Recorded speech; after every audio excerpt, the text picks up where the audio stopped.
بسم اللہ الرحمن الرحیم۔ ناظرین، آج جمعرات کی شام ہے، 26 اکتوبر سن 2023۔ آپ کا اپنا میزبان نئے ویلاگ کے ساتھ، نئی ویڈیو، نئی پروگرام کے ساتھ پیش خدمت ہے۔ آپ سب لوگوں کو میری طرف سے السلام علیکم رحمۃ اللہ وبرکاتہ۔ کیسے ہیں آپ سب لوگ؟ خیر و عافیت سے؟ اللہ سبحانہ و تعالیٰ سے دعا ہے کہ آپ جہاں بھی ہوں اپنے اہل خانہ کے ساتھ خوش و خرم بھی ہوں اور محفوظ بھی، آمین یا رب العالمین۔ جی ناظرین، شام کے پروگرام میں ہمارا پہلا اور مین سیگمنٹ آج کی کہانی بڑی انٹرسٹنگ آپ کی خدمت میں پیش کروں گا، لیکن آپ کی توجہ ہمیشہ مجھے درکار رہتی ہے۔ جب تک آپ کہانی میں ان ہو کر نہیں سنیں گے، ہمتن گوش ہو کر نہیں سنیں گے، تب تک وہ آپ کے سر کے اوپر سے گزر جائے گی۔ اس سے نہ آپ کو سننے کا کوئی فائدہ ہوگا، نہ میرے سنانے کا۔ کوشش کیا کریں کہ کہانی کو صرف سننا نہیں ہے، سمجھنا بھی ہے۔ جی ناظرین، کہانی جو آج پیش کرنے جا رہا ہوں وہ بھی دلچسپی سے خالی نہیں ہے۔ ایک بڑا مشہور و معروف محاورہ ہے کہ خدا گنجے کو ناخن نہ دے۔ ساروں نے یہ سنا ہوگا، ساروں کو پتہ ہے، اردو زبان کا محاورہ ہے، خدا گنجے کو ناخن نہ دے۔ اس کی وجہ ہے کہ جو گنجا ہے، اگر اس کے پاس ناخن آ گئے تو اسے کوئی اور چیز یا جگہ ملے نہ ملے، وہ اپنا سر کھجا کر، ناخنوں کا استعمال کر کے سر کھجا کر اپنے آپ کو زخمی کر لے گا اور خود کو دنیا کے لیے تماشا بنا لے گا۔ اسی طرح کہتے ہیں کہ خدا کسی کم ظرف کو دولت نہ دے۔ یہ بھی محاورہ ہے۔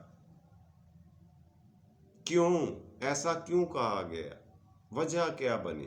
میں بتاتا ہوں، آپ کی خدمت میں پیش کرتا ہوں، آپ کے سامنے رکھتا ہوں کہانی کی صورت میں۔ یہ محاورہ کہا جاتا ہے کہ کسی بہت دور دراز کے ملک میں پرانے زمانوں میں ایک بہت بڑے شہر میں ایک خوشحال تاجر رہا کرتا تھا۔ اس کا کاروبار اتنا چمکا اور کام تھا ہیروں کی خرید و فروخت کا، قیمتی موتیوں کی خرید و فروخت کے کام سے اس نے پیسہ کمایا اور کماتا چلا گیا۔ اچانک پیسے پہ پیسہ، اتنا امیر ہو گیا کہ وہ خود کو پیسوں سے تول لے تو بھی پیسہ زیادہ تھا۔ اتنی دولت اس کے پاس اکٹھی ہو گئی، لیکن اس کی فطرت بالکل کم ظرفوں والی تھی۔ اس کا حلیہ، اس کا میل جول، اس کی ذہنیت، اس کا رویہ دوسروں کے ساتھ نہایت تکبرانہ اور نکمیوں جیسی صورتحال رکھنے والا تھا۔ تکبر اور غرور اس میں کوٹ کوٹ کر بھرا گیا، اور وجہ تھی یہی دولت۔ یہ ظاہر کرتا ہے اس کا رویہ، دولت آنے کے بعد بدل جانا۔ اور وہ ایک محاورہ ہے نا کہ ضرورت کے وقت گدھے کو باپ کہہ لینا چاہیے، مگر یہ بھی کہنے کی، سوچنے کی بات ہے کہ ضرورت نکلنے کے بعد باپ کو گدھا نہیں کہنا چاہیے۔ لیکن جہاں کم ظرفی آ جاتی ہے نا دوستو، جہاں پہ عجز و انکسار غائب ہو جاتا ہے، انسانیت ڈیرے اڑا کے لے جاتی ہے، وہاں پہ پھر کم ظرفی باقی بچتی ہے۔ وہ اپنا رنگ دکھائے ہی دکھائے، وہ لوگوں کے اوپر اس طرح سے نظر ڈالتا ہے بندہ جیسے یہ سارے کیڑے مکوڑے ہیں اور میں کوئی آسمانی اور خلائی مخلوق ہوں، کوئی علیحدہ ہی شخصیت ہوں۔ اس کے اندر خود پسندی، خود غرضی جیسی لعنتیں، برائیاں کوٹ کوٹ کر بھر دی جاتی ہیں۔ اللہ سبحانہ و تعالیٰ کو صرف عجز و انکسار پسند ہے۔ غرور اور تکبر رکھنے والا انسان کہیں آئے دفن ہو گئے۔ یہ دولت، یہ دنیا، روپیہ، پیسہ، ہیرے جواہرات، سونا شداد کے پاس نہیں تھا، فرعون کے پاس نہیں تھا، کہ نمرود کے پاس نہیں تھا، جنہوں نے خود کو خدا کہلوایا، نعوذ باللہ، سجدہ کرنے کو کہا لوگوں کو کہ مجھے سجدہ کرو، میں تمہارا خدا ہوں، استغفر اللہ۔ کہاں ہیں وہ لوگ؟ منوں اور فٹوں مٹی کے نیچے دفن ہوئے اور ان کی ہڈیاں تک گل گئیں. ان کا مال اسباب، دولت دنیا، سونا، ہیرے جواہرات اسے بچا سکے، اس کی ہڈیوں کو گلنے سے روک سکے، اس کا نام مٹا دینے سے بچا سکے؟ کچھ نہیں کر سکے. اگر کچھ بندے کو یاد بچا سکتا ہے، اس کو زندہ رکھ سکتا ہے لوگوں کے دلوں میں، لوگوں کی دعاؤں میں، تو وہ اچھا انسانی سلوک اور رویہ ہے. اور یہ اعلیٰ ظرفوں میں ہی ہو سکتا ہے، کم ظرفوں میں یہ خوبی پیدا ہی نہیں ہو سکتی، اس لیے کہ وہ زمین ہی ایسی نہیں ہے جہاں پہ اعلیٰ ظرفی کا بیج پودے کی شکل میں اگ سکے. خیر، اپنی کہانی کو آگے بڑھاتا ہوں اس کی تشریح کرنے کی بجائے. کہانی اس طرح سے ہے کہ ہیروں کا کاروبار، موتیوں کا کاروبار، جواہرات کا کاروبار اسے نا سوٹ کر گیا،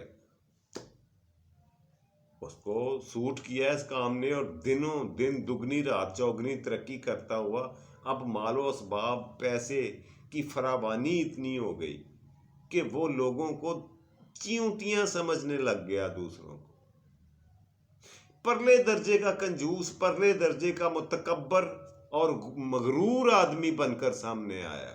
اپنی یاد رکھیں ناظرین، کم ظرف آدمی دولت آنے کے بعد جو سب سے پہلے چیز گواتا ہے خود اپنے ہاتھوں سے، وہ ہے اس کا اپنی اعلیٰ ظرفی، اس کی اپنی انسانیت، اس کی اپنی عاجزی، اس کا اپنا انکسار، عجز و انکسار گواتا ہے، اپنے ہاتھوں سے ضائع کر لیتا ہے اور غرور و تکبر کی اتھاہ گہرائیوں میں گر جاتا ہے. خیر، پیسہ آگے آ جی اس کاروباری شخص تاجر کے پاس. اب اس نے کیا کیا کہ ہر ایک کو تحقیر کی نظروں سے دیکھنا، بولنا اور بلانا شروع کر دیا. اپنے نوکروں تک کو بلانے کی تمیز نہ رہی، چھوٹے بڑے کا احترام نہ رہا، کسی استاد کا، کسی شاگرد کا، کسی رشتہ دار کا کوئی لحاظ نہ رہا. یہ علامات پوری اور صادق آتی گئیں اس کی کم ظرفی کی. یہ کم ظرفی ایسے ہی ہے ناظرین، یہ جو صورتحال بتانے جا رہا ہوں، جیسے کسی چھوٹے برتن میں جس کا سائز چھوٹا ہو اور اس میں دودھ زیادہ بھر دیا جائے تو نہیں سنبھال سکتا، وہ چھلک جاتا ہے، گر جاتا ہے دودھ. بالکل یہی حالت اس بندے کی کم ظرف کی ہوتی ہے جس کے پاس اس طرح سے حادثاتی طور پر پیسہ آ جاتا، اور وہ بھی بے تحاشا پیسہ، دولت. خیر، دوسروں کے ساتھ، رشتہ داروں کے ساتھ طنزیہ لہجے میں گفتگو کرنا، ان کو کمتر، اپنے آپ کو برتر سمجھنا، لوگوں کو کمی کمین اور خود کو چودھری نواب ٹائپ کوئی خلائی مخلوق سمجھنا، یہ اس کی عادت اور وتیرہ بن چکا. ایک دن وہ اپنے ہیرے اور موتی جواہرات کی تھیلی کھول کر اپنے گھر کے ایک بیڈ روم میں بیٹھا ہوا تھا، نکال کر دیکھ رہا تھا اور دل میں خوش ہو رہا تھا، اور لوگوں کی حالت زار پر خوشیاں منا رہا تھا کہ لوگ روٹی کو ترستے ہیں، میرے پاس اتنا کچھ ہے کہ میں پورے ملک کو روٹی دے سکتا ہوں، اتنا مال ہے. توبہ نعوذ باللہ، یعنی ان داتا بن بیٹھنے کی سوچنے لگا، دوسروں کو رزق دینے والا ہو. استغفر اللہ. خیر، ہوا کیا، حادثہ کیا ہوا، وہ ابھی بیٹھا بیٹھا خوبصورت کپڑے کے اوپر، قالین کے اوپر بیٹھ کر وہ بکھیر کر ہیرے جواہرات گن رہا تھا کہ اسی کمرے کی ایک نکڑ سے، اپنے بل سے ایک چوہا باہر آیا. بھاگتا ہوا چوہے کی نظر، ظاہر ہے اسے کو بھوک لگی ہوگی چوہے کو، اور اس کی نظر پڑی جب ہیرے جواہرات پر تو اس نے جھپٹ کر ایک موتی اٹھایا اور اپنے منہ میں رکھ لیا. اب تاجر نے اس کے پیچھے بھاگنا شروع کیا، اور اس نے بجائے اس کے کہ وہ اسے اگل دے، پھینک دے، منہ سے نکال دے، وہ بھی بھاگتا ہوا اپنے بل کی طرف گیا، اپنی کھڈ کی طرف گیا اور گھس گیا اس میں، اور اس نے کھا لیا، اسے نگل لیا موتی کو. اب اس تاجر نے اپنے تمام ملازمین کو اکٹھا کیا، اسے انتہائی افسردگی کے عالم میں دیکھا ملازمین نے. رنجیدہ دیکھا، افسوس زدہ دیکھا، پشیمان دیکھا، پریشان دیکھا، تو وجہ پوچھی۔ اس نے سارا واقعہ سنا دیا۔ اس نے کہا جو موتی وہ چوہا اٹھا کر لے گیا ہے وہ میرے 1000 موتیوں سے زیادہ قیمتی ہے، وہ عام موتی نہیں ہے۔ 1000 ہیرے ایک سائڈ پہ ہوں تو اس ایک موتی کی قیمت زیادہ ہے، یہ میرے لیے ناقابل تلافی نقصان ہے۔ آپ سارے لوگ ایک جگہ پہ جمع ہو جاؤ، میں آپ کو ہدایات دینے لگا۔ ان سارے لوگوں نے بیک زبان ہو کر ملازمین اور نوکروں نے کہا سرکار بات یہ ہے کہ آپ کے گھر میں ہی نہیں، پورے گھر میں، پورے محلے میں اور اس پورے شہر میں چوہوں کی بہتاب ہے۔ چوہے ہیں ہی بڑے، بہت زیادہ چوہے ہیں، اور ان کو تلف کرنے کا کوئی خاص انتظام نہیں ہے۔ اس طرح کی حرکتیں کئی گھروں میں ہوتی ہیں۔ ظاہر ہے جتنے چوہے ہوں گے اتنی خوراک ان کو دستیاب نہیں ہوتی، تو پھر بھوک کے مارے جو ان کے سامنے آ جائے اسی کو چک لیتے ہیں، نگل لیتے ہیں۔ کوئی اچھمبے کی بات تو نہیں ہے، آپ کے پاس اور بہت سے ہیرے۔ اس نے کہا نہ، وہی مجھے موتی واپس چاہیے ہر حال میں۔ آپ لوگوں کی ڈیوٹی یہ ہے کہ آپ آج سے، بلکہ ابھی سے شروع کر دیں نگرانی اس گھر کی، کہ اب سے لے کر تب تک جب تک میرا ہیرا اور موتی واپس نہیں ملتا اس گھر سے کوئی چوہا باہر نہ جائے۔ سنیے جائے۔ اور دوسری ذمہ داری یہ لگائی کہ آپ نے اس چوہے کو تلاش کرنا ہے جس نے وہ موتی کھایا ہے۔ اب بظاہر آپ سوچیں کہ دونوں کام ہی مشکل ہی نہیں، تقریباً ناممکن ہے۔ 24 گھنٹے کیسے نگرانی کی جا سکتی ہے چوہوں کی، کہ وہ گھر سے کوئی باہر نہ جائے یا باہر سے کوئی اندر گھر میں نہ آئے؟ ایسا کیسے ہو سکتا ہے؟ اور دوسرا یہ کہ چوہے کو دیکھ کر کیسے پکڑ لیا جائے، پہچان لیا جائے کہ ہاں یہی وہ چوہا ہے جس نے وہ موتی کھایا؟ یہ کیسے ممکن ہے؟ دونوں باتیں ناممکن ہیں۔ لیکن کیا کرتے، ملازمین تھے، اپنے مالک کے حکم کے اوپر انہیں سر نگوں ہونا پڑا، سر تسلیم خم کرنا پڑا، جی حضوری کرنا پڑی اور حامی بھرنا پڑی۔ ٹھیک ہے جی، ہم کر دیں گے۔ ان میں ایک بہت تجربہ کار بزرگ آدمی بھی تھا جو کئی سالوں سے اس کے گھر میں ملازمت کرتا تھا۔ وہ تاجر کے مزاج کو، اس کی طبیعت کو، اس کے ظرف کو اچھی طرح سے سمجھتا ہی نہیں تھا، جانتا بھی تھا، پرکھ چکا تھا، آزما چکا تھا۔ اسے کوئی چھپی ہوئی، ڈھکی چھپی ہوئی چیز نہیں تھی تاجر کی۔ اس نے گزارش کی حضور اگر آپ برا نہ مانے، اگر طبع نازک پہ ناگوار نہ گزرے تو میں کچھ عرضیات آپ کی خدمت میں پیش کرنا چاہ رہا ہوں۔ گزارش یہ ہے جو آپ نے ہماری 2 ڈیوٹیاں، 2 ذمہ داریاں لگائی ہیں وہ ہم بسر تسلیم خم کرتے ہوئے قبول کرتے ہیں، ہم ایسا کریں گے، حالانکہ یہ مشکل ہی نہیں، ناممکن سا کام ہے۔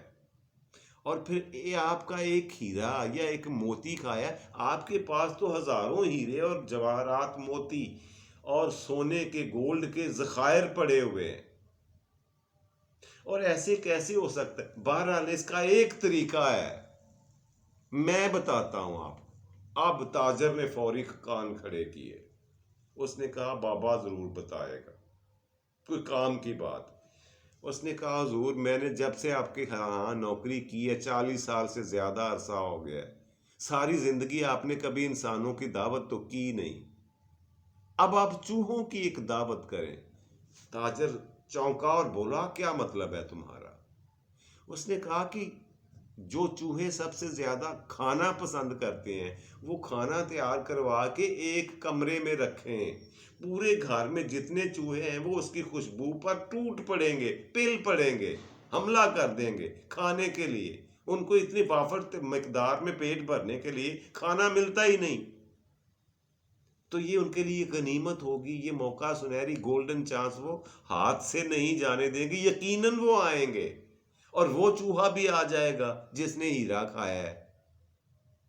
تاجر نے کہا ہاں یہ بات تو تمہاری 100% درست ہے، ایسا کرنا چاہیے۔ یہ سکیم دیکھ لو، یہ آپ کا تعلیم و تجربہ، آپ کی فہم و فراستی کا ہو سکتا ہے۔ اور کسی کے پاس اتنی عقل نہیں ہے.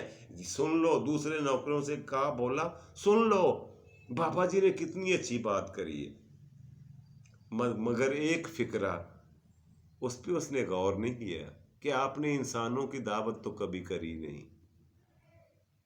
اتنا امیر اور کبیر ہونے کے باوجود کبھی کسی کنجوسی پر لی اتنے درجے کی کہ اپنے رشتہ داروں کی کبھی دعوت نہیں کری.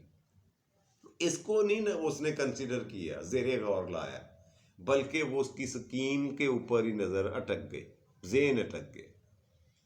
عمل درآمد شروع ہوا جی. بہترین کھانا پکوایا گیا, ایک کمرے میں سجا دیا گیا, اور خود تاجر جو تھا اسی کمرے کی ایک اونچی جگہ پہ بیٹھ گیا. وہی ہوا جو ہونا تھا. ظاہر ہے چوہے بھوکے تھے. پورے گھر میں سے اپنے اپنے بلوں میں سے نکل کر, بلکہ گلی میں سے بھی نکل کر, اس خوشبو پر, اس کھانے کی, تازہ اور مزیدار کھانے کی خوشبو کی طرف کھنچے چلے آئے. پورا کمرہ بلکہ پورا ہال بھر گیا چوہوں سے. انہوں نے آؤ دیکھا نہ تاؤ, فوری طور پر کھانا اور اندھا دھند کھانا شروع کر دیا. لیکن اب سوال پیدا یہ ہوا, دیکھ رہا تھا تاجر بیٹھ کر کہ پہلی سکیم تو کامیاب رہی, سارے چوہے اکٹھے ہو گئے سارے گھر کے, مگر دوسرا مرحلہ کیسے طے ہو. اس نے فوری طور پر اس بزرگ نامور کو مخاطب کیا, اپنے نوکر, سینئر نوکر کو, ملازم کو, کہ بابا جی اب کیا کریں, اب کیسے ممکن ہے ان سارے چوہوں میں سے کیسے اس چوہے کو تلاش کریں جس نے وہ موتی کھایا ہے, جس کے پیٹ میں وہ موتی موجود ہے. تو اس بابے نے خاموش رہنے کے لیے کہا تاجر کو کہ آپ تھوڑی دیر کے لیے خاموشی اختیار فرمائیں گے اگر میری درخواست قابل غور ہو تو. خیر وہ چپ کر گیا تاجر, اس نے بات کوئی نہیں کری. تھوڑی دیر کے بعد اس بابے نے, اس بوڑھے نے, اس بزرگوار نے جمپ لگایا, چھلانگ لگا کے ایک چوہے کو پکڑ لیا, اپنی مٹھی میں پکڑا اور تاجر کو پکڑا دیا اور کہا حضور من, یہ ہے آپ کا مجرم, یہ ہے وہ چوہا جس نے آپ کا ہیرا کھایا ہے, جس کے پیٹ میں آپ کا ہیرا موجود ہے. فوری طور پر اس کا پیٹ کھولا گیا, اس کو ذبح, پیٹ چاک کر دیا گیا مار کر, تو واقعی اس کے پیٹ سے ہیرا نکل آیا. اب ہیرا مل جانے کی خوشی تو تھی تاجر کو, لیکن ایک بہت بڑا سوالیہ نشان اس کے ذہن میں نقش ہو گیا کہ اتنے چوہوں میں سے اسی چوہے کو ہاتھ ڈالنا جس کے پیٹ میں وہ ہیرا ہے, یہ کیسے ممکن ہوا. یہ راز, یہ سیکرٹ, یہ جو کاریگری ہے, یہ جاننا مجھے بہت ضروری لگ رہا ہے. اس کے ذہن میں سوال اٹک گیا. کچھ سوچنے کے بعد, غور و خوض اور فکر کرنے کے بعد اس نے کہا بزرگوار بات یہ ہے, میں آپ کا دیندار ہوں گا, آپ کی نیکی یاد رکھوں گا, مگر یہ تو فرمائیں کہ آپ نے اتنے چوہوں میں سے ہاتھ اسی پہ, نظر اسی چوہے پہ ٹکائی, پکڑا بھی تو اسی چوہے کو جس کے پیٹ میں واقعی ہیرا تھا, آپ نے کیسے جان لیا, کیسے پتہ لگا لیا, کھوج کیسے لگی آپ کو. اب بہترین موقع آ گیا تھا اس بزرگ کے پاس, ملازم کے پاس, کیا کہ وہ اپنے مالک کو, تاجر کو آئینہ دکھائے. اب اسے بولنے کے لیے گراؤنڈ مل گئی, موقع مل گیا, محل مل گیا کہ اب میں وہ اپنے دل کی بات جو اس کے منہ پر آج تک کوئی نہیں کہہ سکا, وہ میں اب کر سکتا. اس نے کہا حضور والا, گزارش صرف اتنی ہے کہ دنیا کا اصول ہی یہی ہے کہ جس کے پاس اوقات سے زیادہ چیز آ جاتی ہے نا, وہ خود کو الگ مخلوق سمجھتا ہی سمجھتا ہے. میں نے غور سے دیکھا, پورے کمرے میں نظر دوڑائی, سارے چوہے اکٹھے ہو کے کھا رہے تھے. یہ چوہا اپنے آپ کو اعلیٰ, اپنے آپ کو برتر اور دوسروں کو کمتر سمجھتے ہوئے علیحدہ ہو کر, دوسرے چوہوں سے وکھرا ہو کر, سیپریٹ ہو کر کھا رہا تھا. اور دوسرا اس کی جو باڈی لینگویج تھی, اس کی جو جسمانی زبان تھی، اس کا ایٹیٹیوڈ، اس کا رویہ جو تھا دوسرے چوہوں کے ساتھ، وہ تکبرانہ تھا، مغرور نظر آیا مجھے۔ تو مجھے یقین ہو گیا کہ وہ ہیرا اسی چوہے کے پیٹ میں ہے۔ پتہ ہے حضور والا بات کیا ہے کہ میں آپ کے ساتھ پچھلے 40 سال سے نوکری کرتے ہوئے ایک ہی تو سبق سیکھ سکا ہوں، ایک ہی تو ہنر سیکھنے کو مجھے ملا ہے آپ سے، آپ کے رویے سے، آپ کی کارکردگی سے۔ وہ یہ کہ جب کسی کے پاس پیسہ، کم ظرف کے پاس پیسہ زیادہ آ جاتا ہے تو وہ سب سے پہلے اپنی اوقات کھو دیتا ہے، بھول جاتا ہے، پسے پشت ڈال دیتا ہے اسے۔ یہ چوہا بھی بالکل اسی فکرے پر، اسی بات پر پورا اترا میری نظر میں، اور مجھے وہی کوالٹیز، وہی خوبیاں، وہی کارکردگی اس میں نظر آئی جو حضور آپ میں نظر آتی رہی مجھے۔ میری نظر آپ کو دیکھ دیکھ کے اتنی سیاਣੀ ہو گئی، اتنی ترکھی ہو گئی، اتنی ترچھی ہو گئی کہ میں اب آسانی سے اس چیز کو، اس بندے کو، اس جانور کو پہچان سکتا ہوں جس میں ظرف نام کی کوئی چیز نہیں ہوتی، جس میں انسانیت نام کی کوئی چیز نہیں ہوتی، انسانی اقدار کی کوئی ویلیو، کوئی وقت نہیں ہوتی۔ اب میں نے انسان چھوڑ کر جانوروں کی پہچان کرنا بھی شروع کر دی۔ میں نے یہ سیکھا ہے آپ کے پاس رہ کر، آپ کی رویہ دیکھ کر، آپ کی باتیں سن کر۔ اب یہ وہ لمحہ تھا، سننے کے بعد وہ بندہ سنتا گیا، تھا تو انسان ہی نا، غور و فکر کی اتھاہ گہرائیوں میں گم ہوا، اور سوچتے سوچتے سو گیا، رات ہو گئی۔ صبح اٹھتے ہی اس نے اسی بزرگ کو طلب کیا۔ اس نے کہا بابا جی کو لے کے آئے، نوکروں سے کہا، نوکروں سے بلوایا جی، بلاوا آ گیا، بزرگوار حاضر ہوئے۔ اس نے کہا جی سائیں فرمائیے، سرکار کیا حکم ہے؟ اس نے کہا، اس شخص نے کہا، آپ نے میری بیماری بالکل 100% نشانے پر لگا آپ کا تیر، آپ نے صحیح میرے مرض کو ڈائیگنوز، تشخیص کر لیا ہے۔ اب یقیناً اس کا علاج بھی مجھے آپ ہی بتا سکتے ہیں، اس بیماری کا علاج کیا ہے، جو بیماری مجھے لاحق ہوئی ہے، جو روحانی کہی جا سکتی ہے، اخلاقی کہی جا سکتی ہے، سوشل کہی جا سکتی ہے۔ یہ بیماری لاحق تو ہے، مجھے سمجھ آ گئی ہے، آپ کی ڈائیگنوز نے، تشخیص نے یہ راز تو کھول دیا، مگر برائے مہربانی ایک اور کرم کر دیں، مہربانی کر دیں کہ مجھے اس کا علاج بھی بتا دیں۔ بزرگوار نے کہا بہت ہی آسان ہے، بہت ہی سستا، اور ہر ایک کی سمجھ میں آ جانے والا، صرف آپ کی اپنی آنکھوں پہ پردہ پڑا ہوا ہے، ورنہ آپ اس بیماری کا علاج خود کر سکتے تھے، مجھے پوچھنے کی بھی ضرورت نہیں تھی۔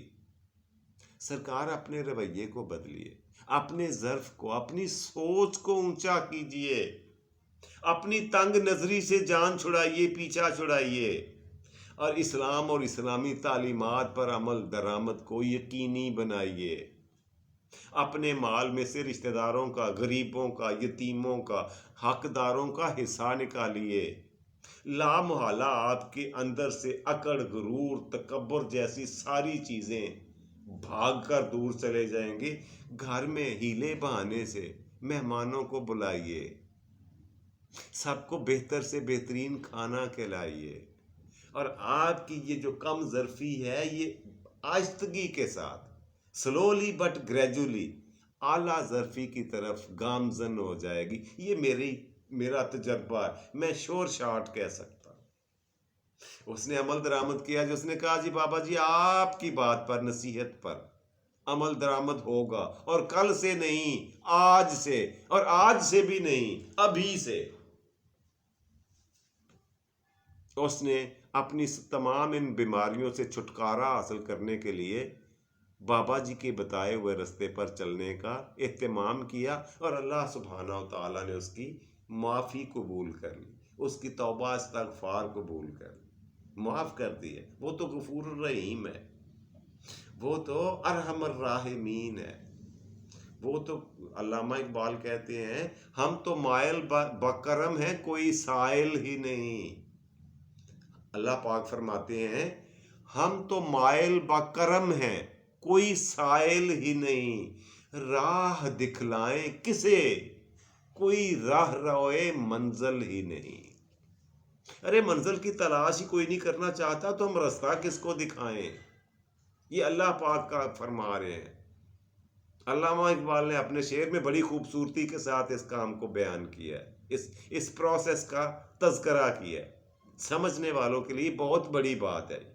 عقل و شعور اور دانش رکھنے والوں کے لیے یہ تحفہ ہے. ناظرین آج کی کہانی پھر وہی میں آپ کو جو شروع میں بات کری تھی کہ جب کسی چھوٹی چیز میں زیادہ مال ڈال دیا جائے تو پھر یا تو وہ اچھل جاتی ہے یا اگل دیتا ہے. وہ برتن ہو, وہ انسان ہو, وہ جانور ہو, اس کی اوقات اور ضرورت سے زیادہ جب اس کے پاس پیسہ آ جائے اور خاص طور پر جب وہ کم ظرف ہو تو پھر وہ اس کو ہضم کر لینا عجز و انکساری کی حدود میں رہ کر یہ اس کے لیے مشکل ہی نہیں ناممکن ہو جاتا. یہ تھی جی آج کی کہانی جو میں آپ کی خدمت میں پیش کرنا چاہ رہا تھا. امید ہے آپ کو اچھی لگی ہوگی, پسند آئی ہوگی. جی ناظرین آپ کے علم میں اضافہ کرنے کے لیے آج کے پروگرام کے دوسرے سیگمنٹ کی طرف چلتے ہیں اور وہ ہوتا ہے آج کا سوال. آج کا سوال کہاں سے پوچھوں, دین اسلامیات سے, جنرل نالج سے یا سائنس؟ اچھا چلیے جنرل نالج کی بات کرتے ہیں. آج جنرل نالج میں مجھے یہ بتائیں کہ پوری دنیا میں 7 بر اعظم ہیں, وہ کون سا علاقہ ہے جو دنیا کا ٹھنڈا ترین علاقہ ہے, اس سے زیادہ سردی اور کہیں پڑتی نہیں دنیا میں؟ بتا سکتا ہے کوئی؟ میں بتاتا ہوں. اس کا نام ہے جی, وہ باقاعدہ بر اعظم ہے, 7واں بر اعظم, جس کا نام ہے انٹارکٹیکا. لکھ کر دکھاؤں, انٹارکٹیکا. انٹارکٹیکا وہ بر اعظم ہے جہاں پہ درجہ حرارت جو ہے -90 تک جاتا ہے. اس قسم کی سردی, بلا کی سردی, کڑاکے دار سردی میں انسانوں کی آبادی کا تصور بھی نہیں کیا جا سکتا. کوئی جانور وہاں زندہ رہ ہی نہیں سکتا. وہاں پہ تو گھاس نہیں اگ سکتی, فصلیں اور اناج کیا اگے گا, پانی نہیں پگھل سکتا, وہ سارا سال برف بنا رہتا, دریاؤں کا, سمندروں کا پانی برف بن جاتا. وہاں پہ اس لیے آبادی نہیں ہے, اسی صفت کی وجہ سے, اسی دلیل کی وجہ سے, اسی کام کی وجہ سے کہ وہاں پہ سردی پرلے درجے کی اور بلند ترین سطح پہ. جی ناظرین آج کے پروگرام کا تیسرا آخری اور مزیدار سیگمنٹ, آج کا شعر آپ کو آج اپنی پسند کا سناتا ہوں. قتیل شفائی کا ایک خوبصورت شعر ہے. قتیل شفائی لکھتے ہیں خودداریوں نے سر نہ جھکانے دیا قتیل, خودداریوں نے سر نہ جھکانے دیا قتیل, ارے حسرت سے دیکھتے رہے ان کے نقش قدم کو ہم, حسرت سے دیکھتے رہے ان کے نقش قدم کو ہم. یہ تھا جی آج کا پروگرام. مجھے اپنے میزبان جاوید اقبال کو اجازت دیجیے. خوش رہیں, خوش رکھیں, خوشیاں بانٹیں اور خوشیاں سمیٹیں. اپنا اور اپنے پیاروں کا ڈھیر سارا خیال رکھا کریں. فی امان اللہ, اور پاکستان زندہ باد.